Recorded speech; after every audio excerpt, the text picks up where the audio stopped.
আসসালামু আলাইকুম। Cooking blade recipe পক্ষ থেকে সবাইকে ওয়েলকাম জানাচ্ছি নতুন আরও একটি রেসিপি দেখার জন্য। খুবই সহজ, টেস্টি, মজাদার। একবার খেলে আরও একবার খেতে চাইবেন। চলুন তাহলে দেখে নিই কী কী উপকার আছে সেই রেসিপির জন্য। তো প্রথমে আমি এখানে 1.5 কাপ মতো ময়দা নিয়েছি, 1 চামচ গুঁড়া দুধ নিয়েছি, 1 চামচ চিনি আর হাফ চামচ নিয়েছি বেকিং পাউডার, স্বাদ মতো লবণ দিয়ে আমি শুকনো উপকরণগুলো ভালোভাবে মিশিয়ে নিব। তো মিশানো কমপ্লিট হয়ে গেছে। আমি এখানে 2 চামচ মতো সয়াবিন তেল অ্যাড করে দিয়েছি আর এটা দিয়ে ভালোভাবে মিশিয়ে নিতে হবে। এটা খেতে কিন্তু খুবই টেস্টি মোগলাই পরোটা। আপনি দোকান থেকে না কিনে ইজিলি বাসাতে বানিয়ে নিতে পারেন, খুবই সহজ, অল্প উপকরণ দিয়ে। আর এখন এখানে দিয়ে দিচ্ছি কুসুম গরম পানি, অল্প অল্প করে দিয়ে একটু ডো বানিয়ে নেব। তবে ভুলেও আপনারা একবারে পানিটা দিবেন না, পানিটা অবশ্যই অল্প অল্প করে দিতে হবে, তাহলে আপনি ডোটা পারফেক্টভাবে বানাতে পারবেন। তো আমি অল্প অল্প করে কিন্তু ডোটা বানিয়ে নিয়েছি অল্প পানি দিয়ে। তো একেবারে পারফেক্টভাবে কিন্তু আমার একটা ডো বানানো কমপ্লিট হয়ে গেছে। আর এখন আমি উপর দিয়ে তেল দিয়ে দিব যাতে ড্রাই না হয়ে যায়। আর এখন এখানে একটি দিব ভিজা রুমাল। তো যে কোনো একটি কাপড় আপনি ভিজা এভাবে মুড়িয়ে দিতে পারেন, যাতে ড্রাই হওয়ার সম্ভাবনা থাকবে না।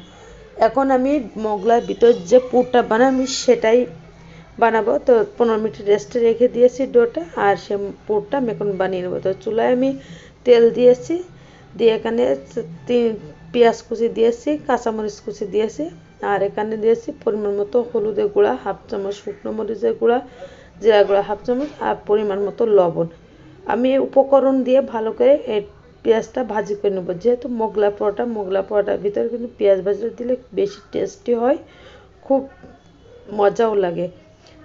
তো আমি এটা সরিয়ে আমি মাঝখানে দেবো 1 চামচ মতো বেসন, আর বেসন দিয়ে আমি একটু নেড়ে চেড়ে ভালোভাবে পুরটা মাখিয়ে নেব। তো বেসন দেওয়ার কারণে কিন্তু অনেকটা টেস্টি হবে। তো এটা আপনারা বাসাতে বানিয়ে খেলে বুঝবেন কতটা টেস্টি। বাজার থেকে না কিনে আপনারা খুব সহজে কিন্তু বাসায় বানাতে পারেন। তো ফিরে আসছি 15 মিনিট পর। তো আমি এখন যে ডোটা রেখেছিলাম সেই ডোটা আমি ভালোভাবে মথে নিব। তো এখন আমি এটা ভালো করে মথে নিয়ে আমি এটা ছোট ছোট লেচি কেটে নিব। তা আপনি যেহেতু আমি মিনি মোগলাই পরোটা বানাবো, এই জন্য আমি ছোট ছোট করে লেচি কেটে নিচ্ছি। আপনি যদি চান আপনি বড় করে মোগলাই পরোটা বানাবেন, সেক্ষেত্রে আপনারা বড় করে লেচি কেটে নিতে পারেন।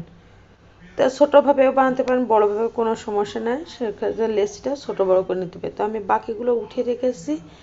আর এখন আমি একটা লেচি নিয়ে আমি একটা রুটি মতো বানিয়ে নেব, ঠিক বাসাতে যেভাবে রুটিটা বানাতে হয় সেভাবে। আর আমি এখানে 2টা ডিম নিয়েছি। মোগলাই পরোটাতে কিন্তু ডিম দিতে হয়, এই জন্য আমি 2টা ডিম নিয়ে আগে থেকে ফেটিয়ে একপাশে সরিয়ে রাখবো। তো আমি এখন রুটিটা বানিয়েছি, আর রুটিটা কিন্তু বাসাতে যেভাবে বানাতে হয় ঠিক সেভাবে, তবে একটু পাতলা হবে। আর এটা কিন্তু উপর থেকে তেল দিয়ে আমি একটু পাতলা করে নিব। যেহেতু মোগলাই পরোটা কিন্তু পাতলা হলে ভাজার সময় কিন্তু অনেক মুচমুচে হয়, আর অনেকক্ষণ মুচমুচে থাকে, খেতে কিন্তু খুবই মজা লাগে। আমি এইভাবে টেনে পাতলা করে নেব, একেবারে কাগজের মতো পাতলা করে নিয়েছি। আর উপর দিয়ে তেল দিয়ে দিচ্ছি। আর যে ডিমটা আমি ফেটে রেখেছিলাম সেই ডিমটি অল্প অল্প করে দিয়ে দিব। তো 2টা ডিম কিন্তু আমি একবার দেবো না, আমি যে কটা মোগলাই বানাবো, যেহেতু আমি মিনি মোগলাই বানাবো এর জন্য 2টা ডিম নিয়েছি। আর উপর দিয়ে যে পুর রেখেছিলাম সেই পুরটা দিয়ে দিব।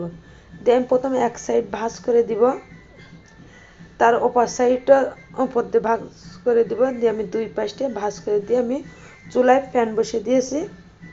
আর এটা কিন্তু একেবারে লো আছে ভাজি করতে হবে, নাহলে কিন্তু নিচ থেকে পুড়ে যাবে, আর ভিতর থেকে কিন্তু ডিমটা কিংবা পুরটা কিন্তু ভালোভাবে সিদ্ধ হবে না, খেতে ভালো লাগবে না। তো আমি লো আছে কিন্তু মোগলাটা দিয়ে দিয়েছি, দিয়ে আমি একবার উল্টে দিচ্ছি।